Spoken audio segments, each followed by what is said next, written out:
Hello viewers, welcome to my channel. आज हम इस वीडियो में बीसीए फर्स्ट सेमेस्टर के मैथमेटिक्स 1 पेपर के सेक्शन सी को सॉल्व करेंगे, जो सीसीएस यूनिवर्सिटी में ईयर 2021 में आया था। सेक्शन ए और बी को हम सॉल्व कर चुके हैं, जिसका लिंक डिस्क्रिप्शन बॉक्स में दिया गया है। सेक्शन सी में 5 क्वेश्चंस पूछे गए थे। अब हम इन क्वेश्चंस को वन बाय वन सॉल्व करते हैं। तो स्टार्ट करते हैं सेक्शन सी के फर्स्ट क्वेश्चन से। इस क्वेश्चन के 2 पार्ट्स हैं। पार्ट ए में हमें मैट्रिक्स ए का इन्वर्स चाहिए और पार्ट बी में हमें मैट्रिक्स ए के लिए आइगन वैल्यूज़ निकालनी है। तो पहले हम पार्ट ए को सॉल्व करते हैं। तो यहाँ हमारे पास मैट्रिक्स ए है, जिसके लिए हमें इन्वर्स चाहिए, और हम जानते हैं कि A inverse is equal to 1 upon determinant of A adjoint A, provided determinant A is not equal to 0 and adjoint A is equal to transpose of cofactor matrix of matrix A। यहाँ determinant A is not equal to 0 से हमारा मतलब है कि अगर matrix A के determinant की value 0 नहीं है तो inverse of matrix A exist, means हमें मैट्रिक्स ए का इन्वर्स मिल जाएगा। और अगर मैट्रिक्स ए के डिटर्मिनेंट की वैल्यू 0 है तो inverse of matrix A does not exist, means हमें मैट्रिक्स ए का इन्वर्स नहीं मिलेगा। तो अब हम सबसे पहले मैट्रिक्स ए के डिटर्मिनेंट को निकालेंगे और देखेंगे कि डिटर्मिनेंट की वैल्यू 0 है या नहीं है। अब हम डिटर्मिनेंट को फर्स्ट रो के लिए एक्सपेंड करते हैं।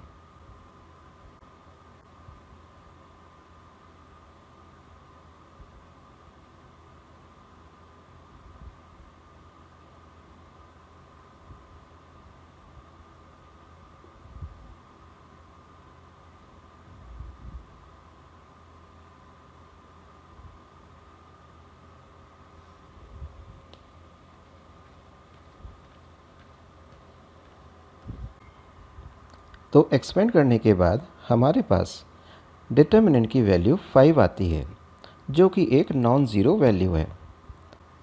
सो matrix A is an invertible matrix, means हमें मैट्रिक्स ए का इन्वर्स मिल जाएगा। अब हम एडजॉइंट ए निकालेंगे, और एडजॉइंट ए होता है transpose of cofactor matrix of matrix ए। तो एडजॉइंट ए के लिए हम सबसे पहले कोफैक्टर मैट्रिक्स निकालेंगे। कोफैक्टर मैट्रिक्स के ये सभी एलिमेंट्स मैट्रिक्स ए के एलिमेंट्स के कोफैक्टर्स हैं। अब इन सभी एलिमेंट्स को वन बाय वन निकालते हैं।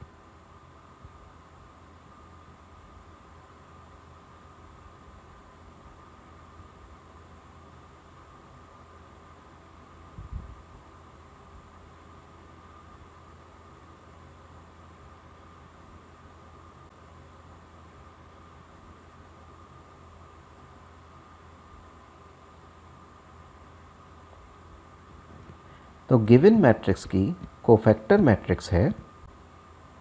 अब हम एडजॉइंट ए निकालेंगे, और एडजॉइंट ए है, so inverse of matrix A is. अब हम इसी क्वेश्चन के बी पार्ट को सॉल्व करेंगे। इस क्वेश्चन में गिवन मैट्रिक्स के लिए आइगन वैल्यूज़ निकालनी है। हम जानते हैं किसी भी मैट्रिक्स की आइगन वैल्यूज़ उस मैट्रिक्स की कैरेक्टरिस्टिक इक्वेशन की रूट्स होते हैं, और कैरेक्टरिस्टिक इक्वेशन को हम इस तरह से डिफाइन करते हैं। Determinant a minus lambda I equal to 0। यहाँ पर a गिवन मैट्रिक्स है, i आइडेंटिटी मैट्रिक्स है। गिवन मैट्रिक्स a का ऑर्डर 2/2 है, इसलिए आइडेंटिटी मैट्रिक्स का ऑर्डर भी 2/2 रहेगा। अब इन दोनों मैट्रिसेस को इक्वेशन 1 में पुट करते हैं और डिटर्मिनेंट को सॉल्व करते हैं।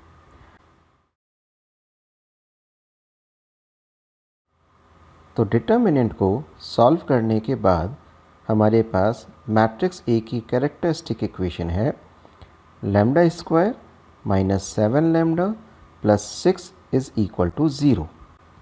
जो कि लैम्डा में एक क्वाड्रेटिक इक्वेशन है। इस क्वाड्रेटिक इक्वेशन के हमारे पास अब दो फैक्टर्स आएंगे, lambda minus 6 and lambda minus 1। तो हमारे पास लैम्डा की दो वैल्यूज़ आएंगी, lambda equal to 6 and lambda is equal to 1। तो हमारे गिवन मैट्रिक्स की दो आइगन वैल्यूज़ हैं 1 एंड 6। अब हम सेक्शन सी के सेकंड क्वेश्चन को सॉल्व करेंगे। इस क्वेश्चन के दो पार्ट्स हैं। पार्ट ए में गिवन फंक्शन को x इक्वल टू 0 पर कंटिन्यूस शो करना है। सेकंड पार्ट में गिवन फंक्शन की लिमिट निकालनी है। तो स्टार्ट करते हैं पार्ट ए से। हम जानते हैं function f(x) x equal to a पर कंटिन्यूस होगा अगर right hand limit equal to left hand limit equal to fa, where right hand limit is equal to limit x tends to a plus fx और limit h tends to 0 fa plus h। Left hand limit is equal to limit x tends to a minus fx और limit h tends to 0 fa minus h, and fa is value of fx at x is equal to a। अब question के according fx is modulus of x and a is equal to 0। अब right hand limit is equal to limit x tends to 0 plus fx और limit h tends to 0 f0 plus h। यहाँ पर हमने a को 0 put कर दिया है। हमारा गिवन फंक्शन है मॉडुलस ऑफ x, तो x के प्लेस पर हम 0 प्लस h पुट कर देंगे। तो हमारे पास आएगा limit h tends to 0 modulus of 0 plus h which is equal to limit h tends to 0 modulus of h। अब h की लिमिट 0 पुट करने पर राइट हैंड लिमिट हमारे को मिलती है 0। इसी तरह से हम लेफ्ट हैंड लिमिट की कैलकुलेशन करेंगे। Left hand limit is equal to limit x tends to 0 minus fx और limit h tends to 0 f0 minus h। यहाँ पर भी हमने a को 0 से रिप्लेस कर दिया है। तो हमारे पास लेफ्ट हैंड लिमिट आती है 0। अब हम fa की वैल्यू निकालेंगे। यहाँ a 0 है तो हम a को 0 से रिप्लेस कर देंगे। तो f0 है value of fx at x equal to 0। तो फंक्शन में x के प्लेस पर 0 पुट करने पर f0 की वैल्यू 0 आती है।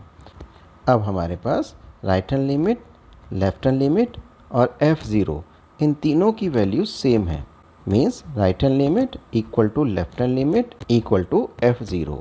सो function fx is continuous at x equal to 0। अब हम इस क्वेश्चन के सेकंड पार्ट को सॉल्व करेंगे। इस क्वेश्चन का सेकंड पार्ट है limit h tends to 0 square root of x plus h minus square root of x over h।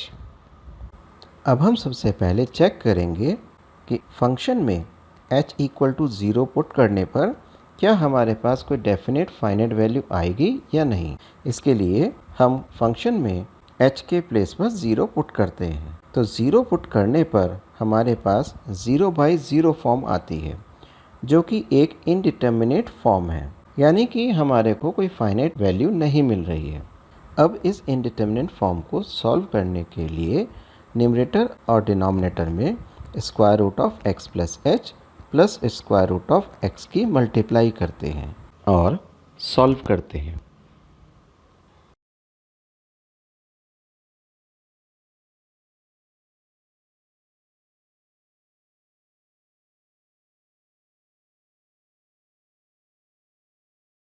अब सिंपल कैलकुलेशन करने के बाद हमारे पास फॉर्म आ रही है limit h tends to 0 1 over square root of x plus h plus square root of x।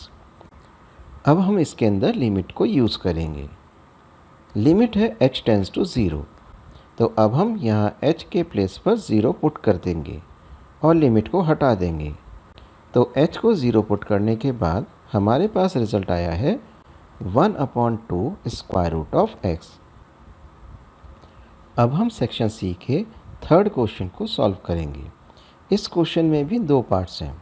पहले part में हमारे को गिवन फंक्शन का डिफरेंशियल निकालना है और दूसरे पार्ट में गिवन फंक्शन के लिए मैक्सिमम और मिनिमम वैल्यूज़ निकालनी है। तो हम स्टार्ट करते हैं पार्ट ए से। Here we have y equal to x into sine x into log x. Y को हमें डिफ्रेंशिएट करना है। क्योंकि y एक x का फंक्शन है तो y को हम x के रिस्पेक्ट में डिफ्रेंशिएट करेंगे। अब यहाँ पर x के तीन फंक्शंस हैं, x, sin x and log x, और ये तीनों फंक्शंस प्रोडक्ट फॉर्म में हैं। तो हम यहाँ पर प्रोडक्ट रूल अप्लाई करेंगे। अब हम जानते हैं कि differential of x is 1, differential of sin x is cos x और differential of log x is 1/x। यहाँ पर log x में बेस नहीं दिया गया है तो हम बेस e मानकर चलेंगे।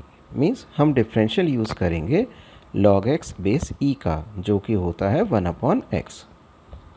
तो हमारे पास गिवन फंक्शन y का डिफरेंशियल आता है। अब हम इस क्वेश्चन के b पार्ट को सॉल्व करेंगे। पार्ट बी में हमारे पास एक फंक्शन है जिसे हमने y एज्यूम कर लिया है और हमें इस फंक्शन की मैक्सिमम और मिनिमम वैल्यूज़ निकालनी है। और कंडीशन है x belongs in interval 0 to 3। अब हम y को x के रिस्पेक्ट में दो बार डिफ्रेंशिएट करेंगे। हम इस क्वेश्चन में मैक्सिमा मिनिमा के लिए सेकंड डेरिवेटिव टेस्ट को अप्लाई कर रहे हैं, इसलिए हमने y को x के रिस्पेक्ट में दो बार डिफ्रेंशिएट किया है। तो दो बार डिफरेंशियल करने के बाद हमारे पास ये रिज़ल्ट्स आते हैं।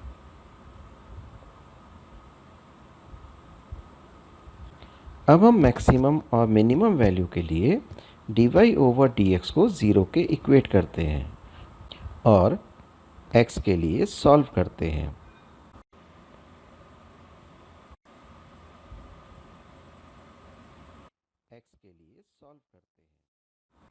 तो सॉल्व करने के बाद हमारे पास x की वैल्यू 2 आ रही है।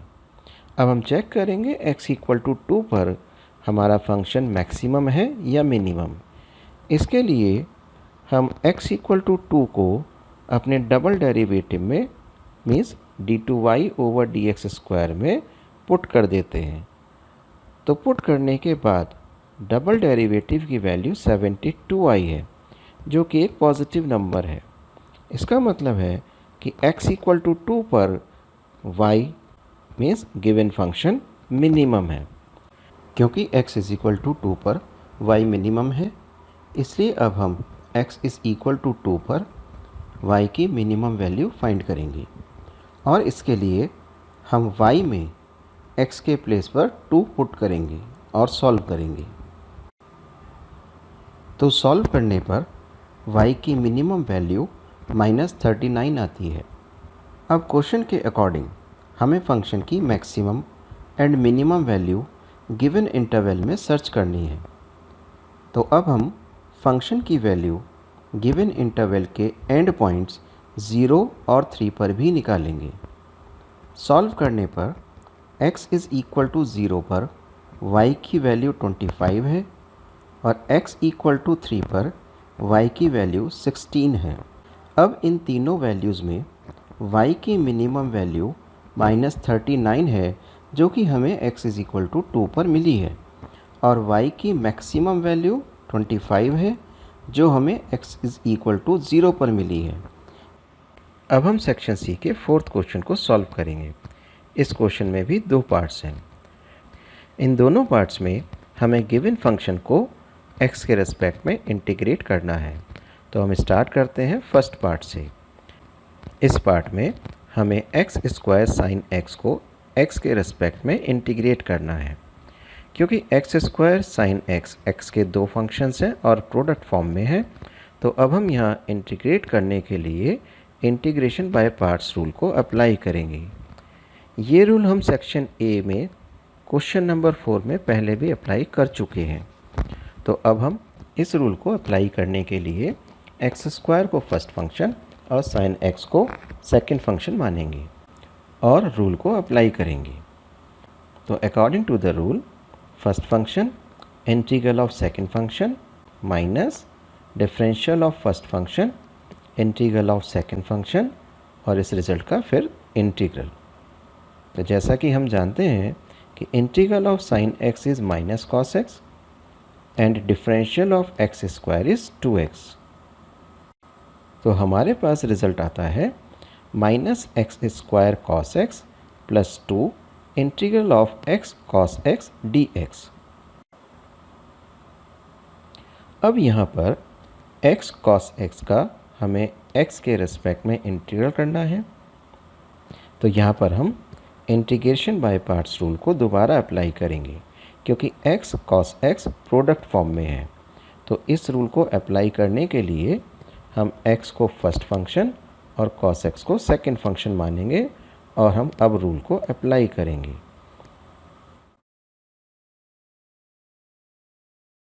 हमारे पास फाइनल रिजल्ट आता है minus x square cos x plus 2x sine x plus 2 cos x plus सी।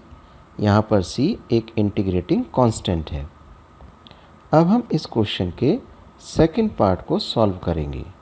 सेकंड पार्ट है integral of square root of sine x into cos x.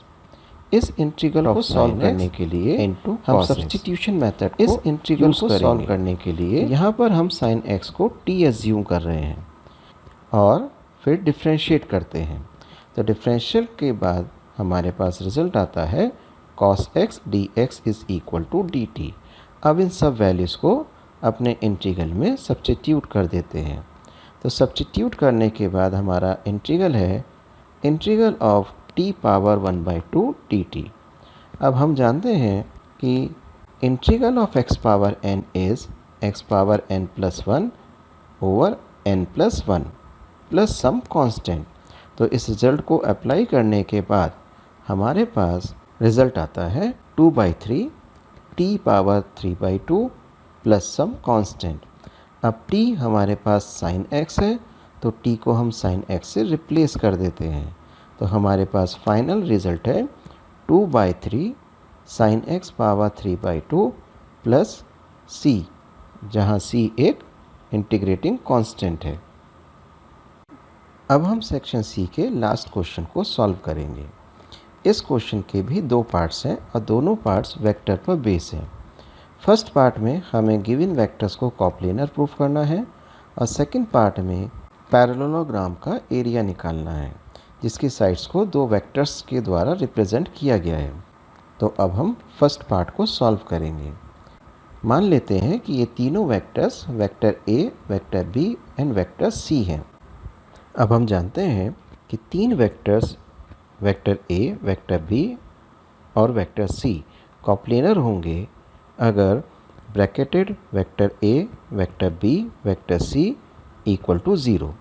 यहाँ bracketed vector A, vector B, vector C से हमारा मतलब vectors की scalar triple product से है। तो scalar triple product को थोड़ा सा यहाँ रिवाइज कर लेते हैं। मान लीजिए हमारे पास तीन वेक्टर्स हैं। Vector A equal to a1i plus a2j plus a3k, vector B is equal to b1i plus b2j plus b3k and vector C is c1i plus c2j plus c3k। तो scalar triple product of these three vectors will be. अब हम question में दिए गए तीनों vectors के लिए scalar triple product निकालेंगे और कैलकुलेशन करने के बाद हमारे पास रिज़ल्ट 0 आ रहा है, इसलिए हमारे गिवन वेक्टर्स कॉप्लेनर हैं।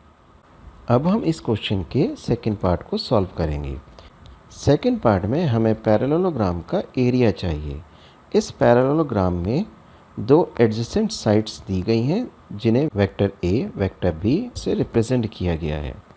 तो हम जानते हैं कि अगर पैरेललोग्राम की दो एडजेसेंट साइड्स दो वेक्टर्स वेक्टर ए और वेक्टर बी से रिप्रेजेंट की जाती हैं तो उस पैरेललोग्राम का एरिया होता है magnitude of vector A cross vector B.